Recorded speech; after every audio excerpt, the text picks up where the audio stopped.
Hello, good morning, everyone. Hi, Keitha. Hello. Hello, can you see me? Perfect, you are perfect here.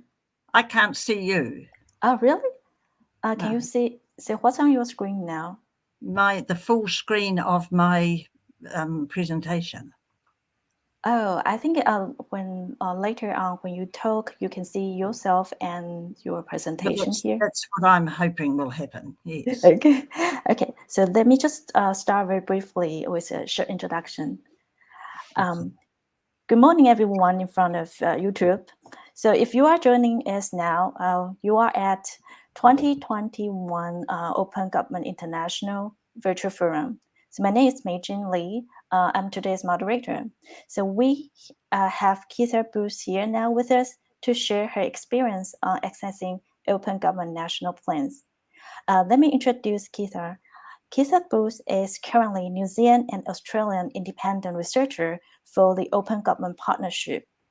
During her career working for the New Zealand government, she was director of the New Zealand Open Government Information and Data Program. She led work developing New Zealand's open government policies. She has presented and published on information policy, open licensing, open data, e-government, and government information management. So please join me. Welcome, Keitha. Keitha, you have 20 minutes. When you start to talk, you will be the only one on the stage. And at the last minute, you will see me showing on the screen like here now. That means you need to wrap up. I cannot see you. Oh, you cannot see me? No, I can see my screen. We can see your screen and you now. Oh, well, that's good. As long as you can see me, that's good. I don't need to see me. Okay, I will remind you when time is up. Okay. Thank you very much. Great, and good morning, everybody, particularly Digital Minister Audrey Tang, other dignitaries, members of the National Development Council and Open Culture Foundation, and all participants.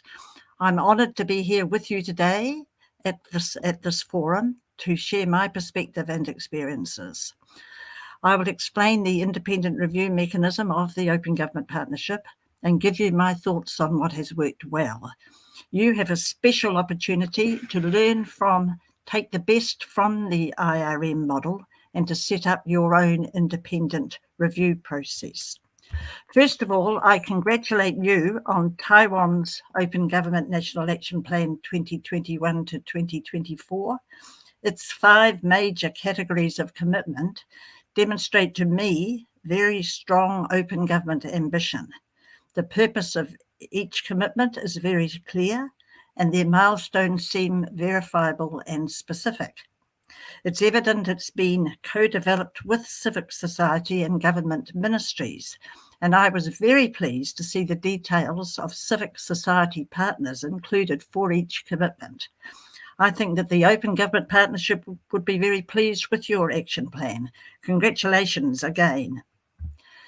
Now today, I'll tell you about my independent research experience, why independent open government reviews are important during National Action Plan implementation, what relationships the reviewer needs to build with government officials, civil society partners, and with individuals, what types of commitments are most important during reviews, and finally, offer you some implementation advice based on my observations in New Zealand and Australia, and give you thoughts on how your independent review process could proceed. Now, here's a world map showing open government activity, which you're all aware of, and I've put it up so you can see where I am at the moment, down in the bottom right-hand corner in New Zealand. Now, I've been an OGP IRM researcher since 2016, and I've reported on 2 New Zealand National Action Plans and 1 Australian. I have research skills. I understand how Parliament, the government, and the public service work. I can find government information online and offline. And I have, as you in the introduction said, developed open government information and service delivery policy Over my career, I've also worked in voluntary organisations, and particularly importantly for a reviewer, I can communicate and write well. Now, when we look at what independent government reviews do, they have an international perspective. They assess compliance with international open government values. And by doing this independent review process, they're being very transparent. They're demonstrating that they are serious about participatory open government and are seeking continuous improvement. The review process runs in parallel with and monitors the country's own formal oversight process, and it reviews the country's online repository of documents. So that's their progress reports, their meeting minutes, etc. And it also interviews the implementers in the country, the co-creators, who could be both implementers or civic participants, and the public. And at this stage, it also searches for media and academic comment on the action plan and particular commitments. And most importantly, it searches for evidence of change in government practice. Now, the IRM process I am familiar with has had 2 reports over the duration of the action plan, one on the design and one on the implementation. And these reports are carried out following a very rigorous research plan and a process with, in this case, the IRM at the OGP. And all of the draft reviews are shared first with the government and then published online for public comment and then finalised. And these final reports have international status due to the rigorous scrutiny by international open government experts. So that's the importance of open government reviews. Now, each of these has taken about 6 months to complete, which is quite a long time. And they've been very dependent on the dedication and diligence of the one IRM reviewer in each country. And this may be one of the reasons why the IRM has changed its process for reviewing.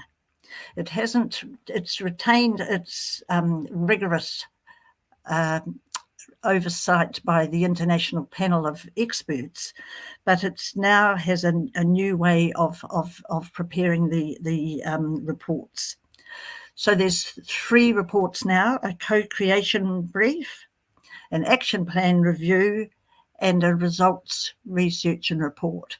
And they're now done jointly by IRM staff at the OGP, as well as interviews within the country by the IRM researcher. Now, the one that is most important for Taiwan at this stage is that last one on the right, the results report. And that starts after 1 year's implementation and is delivered up to 4 months after the end of the implementation cycle. And it reports on policy level results and how changes are happening. So I'll give you some advice on how I think you could do that towards the end of my presentation. Now here's an example of the present process. At the moment, they're going through a transition from the original process to the new process, and this is the Australian Transitional Results Report, which came out a couple of months ago. Very black and white. You'll see on the screen. It's just a simple Microsoft Word document, and it reports on Australia's second action plan from 2018 to 2020, and it is late because of delays due to COVID 2019.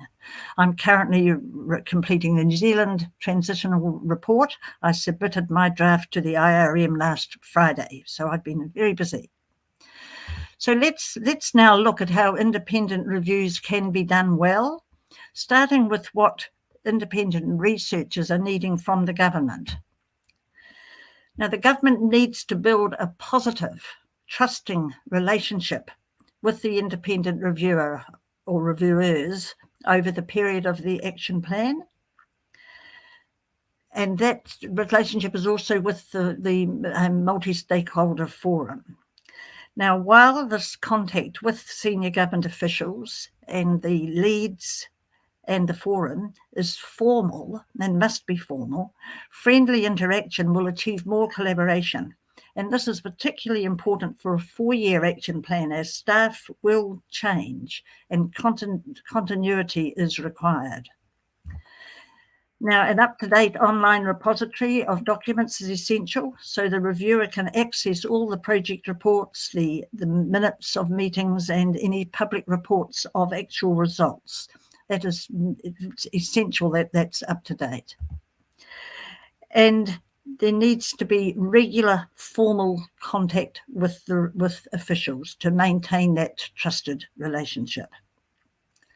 So those are the three essential characteristics of that relationship. Now, looking at the relationship with the public, the reviewer also needs to build positive, trusting relationships with the multi-stakeholder forum, any civil society co-creators or implementers, and also with the members of the public who are interested in open government, so they can feed back their analysis of how the implementation is going. And that helps the reviewer build up networks of people to interview formally. For example, academics, journalists, subject specialists, technologists, and members of the public. And the reviewer needs to be able to interview all of these people about the commitment, ambition, progress, and results. And that needs to become a relationship where the interviewee will give honest feedback to the researcher, who will only quote them if they agree. They need a trusted relationship. Now, moving to the types of commitments that have been identified as the most important for the reviewers to assess, we're looking for ambitious open government work, not a continuation of business as usual. And the IRM has released some research that did that in October this year on what they think the most important commitments are. And they are those that grow open government values. And these are the values that the OGP rates as the most important. Access to information, i.e. Transparency, civic participation, public accountability, and using technology to deliver those values innovatively. And the next type of commitments are those that are transforming the current delivery of government services or information, improving interaction by the community and businesses. The next are addressing gaps in open government policies. It could be freedom of information, procurement, beneficial ownership, land ownership, for example. Those that increase the potential of reform that's already underway, growing its ambition. Those which are being co-created with civic society, and that's very important. It's pretty rare in New Zealand, and it would be great to see that you're able to do that more effectively. And finally, work linked directly to a country's national reform program, and you have direct links in your National Action Plan to those. So those are what the IRM rate is the most important types of commitment. Now, moving to how this advice feeds into Taiwan's action plan implementation, my advice is use this implementation period fully. The 4 years gives you time to do the work well, address issues and challenges, complete the work, and document the results. And if you finish early, don't stop, work on those results and documenting and publicising them. Seek out and listen to advice from the multi-stakeholder forum. Use their wisdom. They really do want to help you. In New Zealand, this has improved the ambition of the National Action Plan significantly. Embed the change in government practice. Don't just complete the milestones. Improving government practice is the real goal. Make sure that your senior managers know about and recognise your work in their own business planning, so it doesn't get lost when priorities change, for example. Make sure your commitments are adequately resourced and funded over the whole period. When budgets change, make sure that this is still there and is funded. And have backup plans for staff changes and changing priorities. They will change over that period, there's no question. And maintain a high public presence with the public. Invite interaction with them. Perhaps hold public face-to-face and digital events, townhouse events as well. Listen to them, feed that back into your review analysis and in your implementation. So this is really rewarding work. You're very honoured to be able to implementing an action plan, so do enjoy it as well. So looking at how you could set up your independent review process, I recommend that you do base it on the independent review process that the IRM are now doing, but base it all in Taiwan. The IRM are basing quite a bit of it at their offices around the world rather than in the country that's being reviewed. Now, this process has matured over 10 years. It's been tested by more than 150 countries or regions, and all the actors who are involved are here in this table. So you've got the review team, the country, the people supporting the country, the government doing the work. You've got an expert group overseeing it. You've got contacts on the government side. You've got contacts on the civil society side, and then you've got all the other stakeholders. Everybody's there. So I recommend that you take that and consider the following. A team of at least 3 researchers with complementary skills to undertake the reviews. That their work focuses on the level of ambition and relevance to Taiwan's open government goals. So if some of the commitments are not quite so ambitious, spend less time assessing them. Set up a governance structure to oversee the review work. This is very important because it's over quite a long period of time. Search for international open government experts to critique and support the reviewers. Again, that's very important. It's a lonely job being a researcher.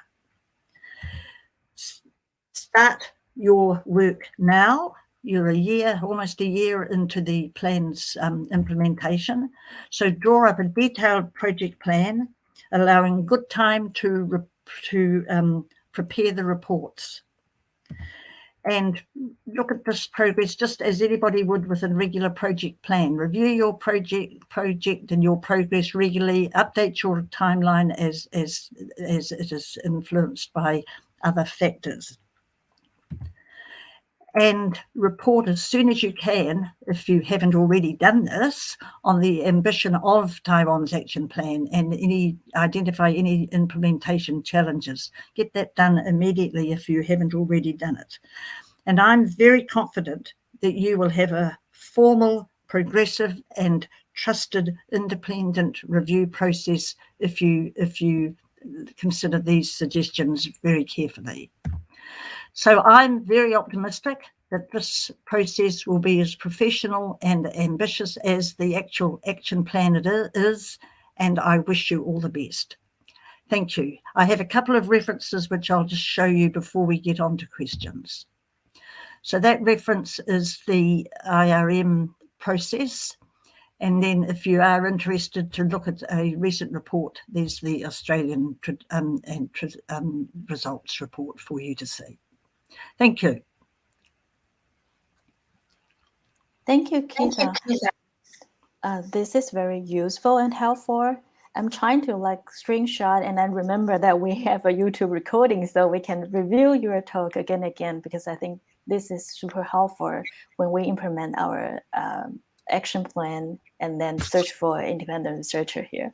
So now, can you see on your screen the Slido, the questions?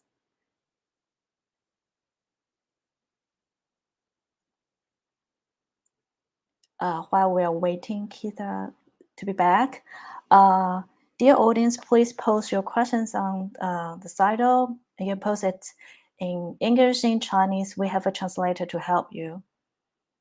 Keitha, are you still there? Okay, I think we lost. Yeah, I lost you. Here I am. We're back again now. Hi, great, you're back. Can you see the screens with questions here already? Yes, I can. Great. Thank you so much for your talk. Very helpful. So we have some questions in English and Chinese, and we have a translator to help. We will go one by one from the top to the bottom. Maybe Sam, can you help us with the first question? Hi, can you hear me now? Yes, perfect. Great. So the first question we've got is, what's the process for becoming a IRM? What's the average length, background? What's kind of the distribution of people and in different countries, and the kind of average age and kind of gender distribution of IRMs?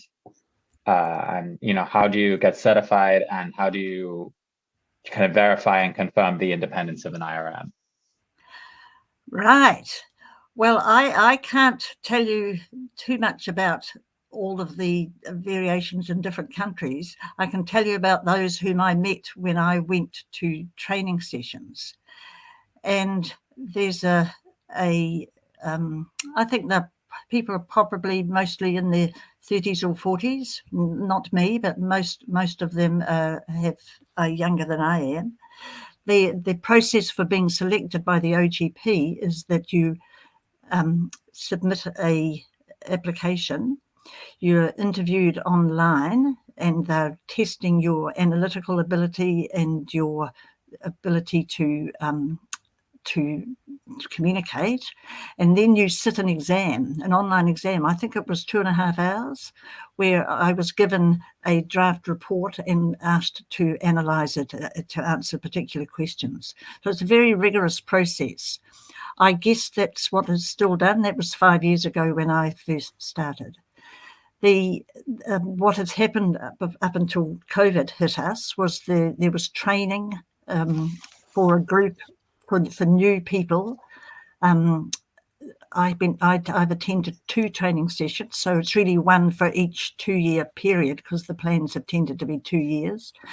Rigorous training where you practice your writing, you practice how you understand the requirements to report on the ambition, on the specificity of the commitments, on whether they're verifiable, whether they are transformational or not, and have a good 2-day training session.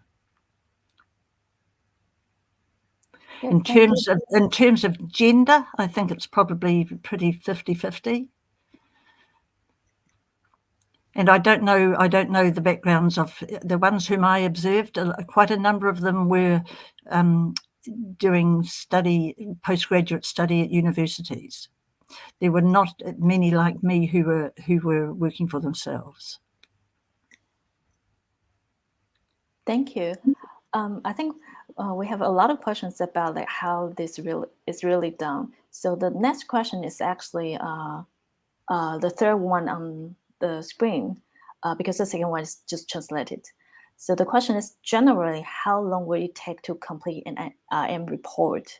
And it's also not only about how long. I think we are also curious about the entire process, how you prepare a different stage of doing that research. Right. As I said, it generally takes about 6 months. And the IRM have thought that's been too long, which is why they've now changed their process and have those 3 reports, some of which are now prepared at their head office. And they're hoping that the maximum time will be 4 months to write it and have that reviewed at the IRM, reviewed by the expert panel, and then back to the government for review, back again to the reviewers for updating, out for public comment, and then published. It does mean that you have to be very focused on completing the work. The reviewer has to be someone who can be relied on to do what they've said they would do and do it on time. It really is very dependent on that. What has happened in my experience is that you've been engaged to write a report either at the beginning or at the end of the period, and you work at that point to interview the government leads, the members of the public whom you've identified and have built up you have a list and people whom you can contact. But that's been very difficult to do all that in that short period of time. So this new process where the IRM expect people to be working more over that whole period is a much better way of contacting people and talking to them regularly about how it's going. So I'm expecting that for the Taiwan report, you really do need to start that process now. Mm-hmm. Yeah, I think that the timeline is super important to keep in mind. Even when we are just starting at that reviewing process, it takes really long from what you just told. Okay. And you have to be. It's what I did was for this one that I've just finished. I was given 6 weeks to prepare the report on New Zealand's latest action plan, and it finished. It was a 3-year plan, and it finished in June this year. And in that 6 weeks, I did nearly 45 interviews with people. I used a standard questionnaire that I had developed and piloted so that it was working well. I wrote up my interviews, then I had to analyze them, and then the template that is used is a very good template, but it requires you to be very, very precise and write very clearly and briefly. And that, as you know, it's longer to write briefly than it is to write a long report. So it does require a lot of dedication and hard work. It sounds like very hard work. Yeah. Okay, so next we have a question about, so what do you think is the most challenging part of implementing an action plan? What can we learn from other successful and failed experiences? Do you have some good example to offer? Well, you're so busy doing your own work, you're not really looking at others. And I think that's where you look at the OGP IRM webpage. They've just put up in October, they've put up a list of new action plans, which they think are very progressive. So I suggest that you look at those.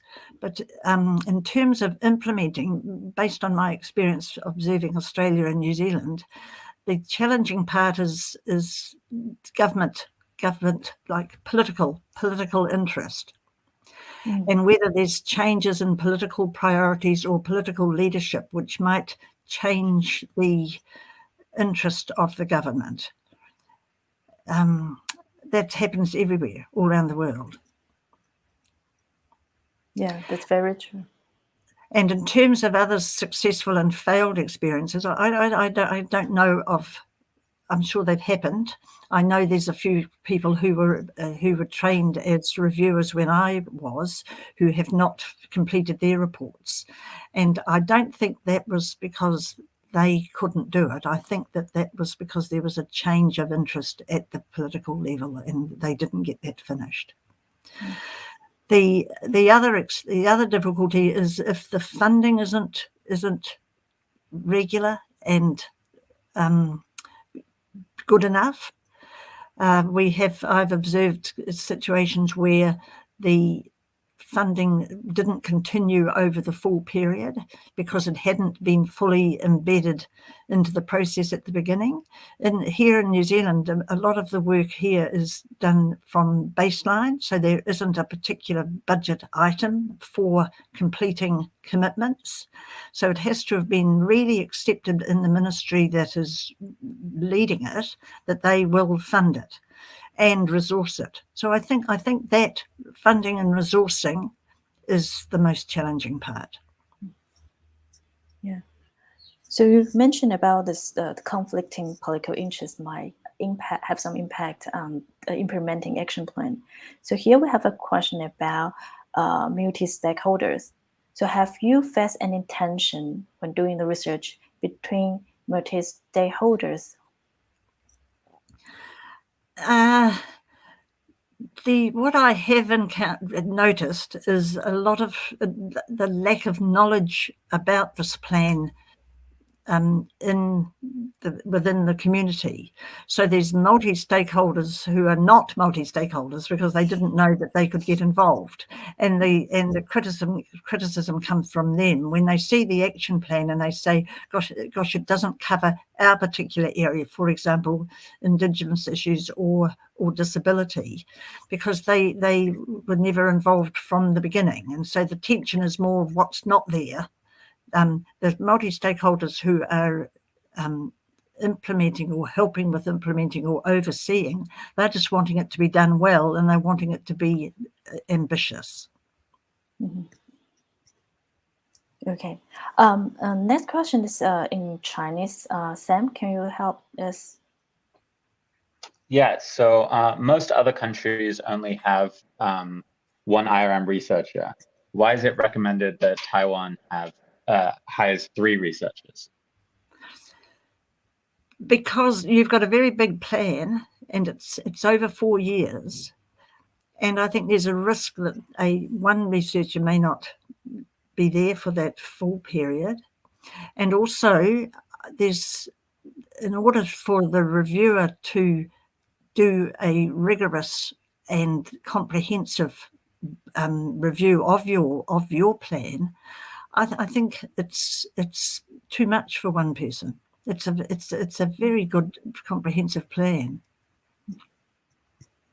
I would be disappointed if you found that after a period of time that the reviewer wasn't as the work wasn't as comprehensive as you had expected.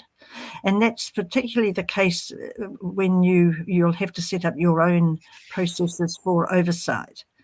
And that's why I think having the international independent experts would help that as well. And maybe if it wasn't possible to have those 3 and you did only have the 1, you'd have to be very certain that person had strong support by other open government reviewers. Yeah, thank you. I think the challenge for us here in Taiwan now is that we are not yet the OGP member. So we have some difficulty in finding those researchers around the world who we think is good enough to conduct this work. So I think the next question also related to this kind of question. So how to do IRM in a country of different language?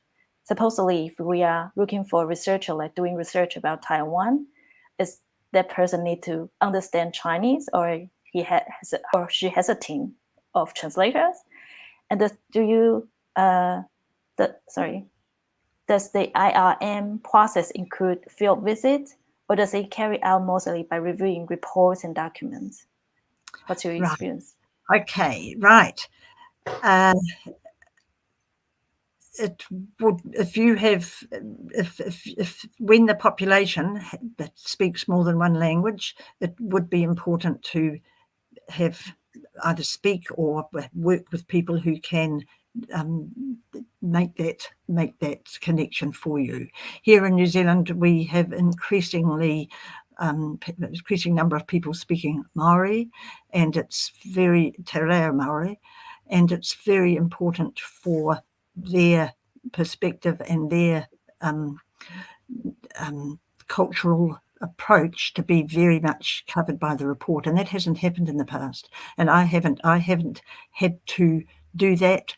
Well, I've wanted to, but at the moment there is the commitments are very much traditionally European based. As far as, and that's changing, and so that's good. And the next round of reviewing will require a knowledge and an ability to korero, to speak in te reo Māori. So yes, you need to be certain you're covering the full population in all languages. Field visits.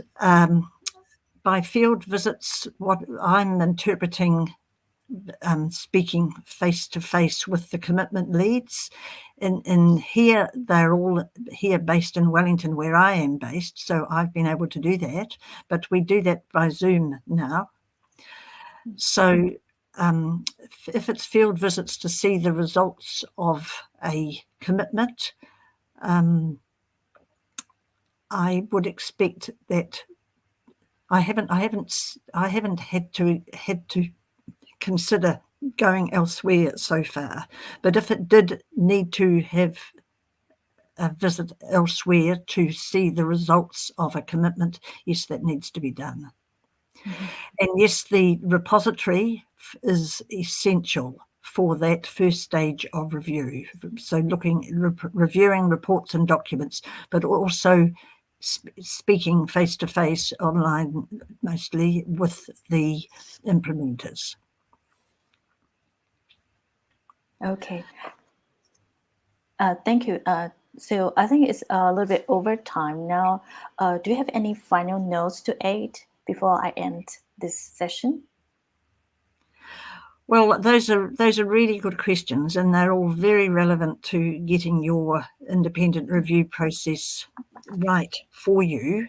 And yes, you aren't able to join the OGP IRM process, which is something that you have to replicate in some way. And I do hope that the international community will be able to help you there. As far as finding reviewers, I would expect that you would be wanting local Taiwanese reviewers, and they will want to be trained, and all the training is done by the IRM. Now, I don't know what's happened. I understand there's been some form of assistance from the OGP support unit in Singapore, and maybe that could be continued for training the IRM reviewers. So I wish you well. Thank you so much. Thank you, Keitha. This is very helpful, political, and useful conversation we have here. Unfortunately, we have to wrap up here because of time.